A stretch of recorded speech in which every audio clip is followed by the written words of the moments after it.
Hi folks, Chris McCarthy here at SF State. We've got some fun electrostatics experiments today, but I've been having a problem. It's a hot, dry day, and I've having a lot of problems today. I woke up in the morning and combed my hair. My hair got all frizzy and frizzly. Then I was trying to set some things up using some tape, and I got out a piece of tape, and guess what happened? Stretched out this tape, and all of a sudden, it started sticking to me. It's not even the sticky side that's sticking to me. What's going on with this? Well, if you're a scientist, what you'd say is, there's some force holding that tape to my body there. There must be some force going on. And you've seen this before. If you've messed around with tape, it can get pretty sticky, even on the non-sticky side. That's the electrostatic force. And we'll see some ways of generating that force. You can generate it when you stretch a piece of tape, pulling electrons off of the tape and dispenser and onto the piece of tape. Or, for example, you have some rubbing action going on. You might shuffle your feet on the carpet.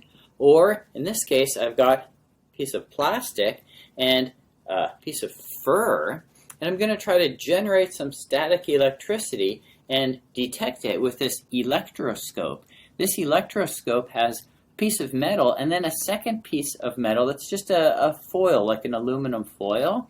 If they both become charged, then the charges on them will repel and the two will separate. Let's see what happens. If I charge up this plastic rod and touch it to the electroscope, you see that? That piece of foil is just lifting up. It's pushing away from gravity, and that means that there must be a force acting on it. It's the electrical force.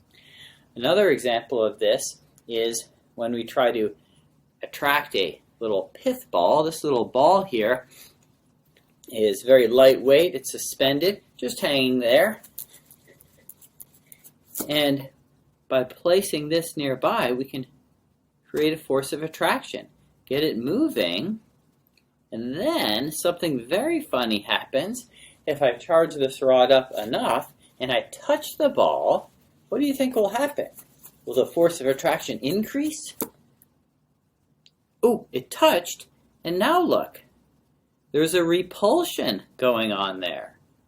So that's pretty interesting. See if you can figure out what's causing this force of repulsion. I can now keep the ball away. So these are all interesting examples of electrostatics that we can observe around us.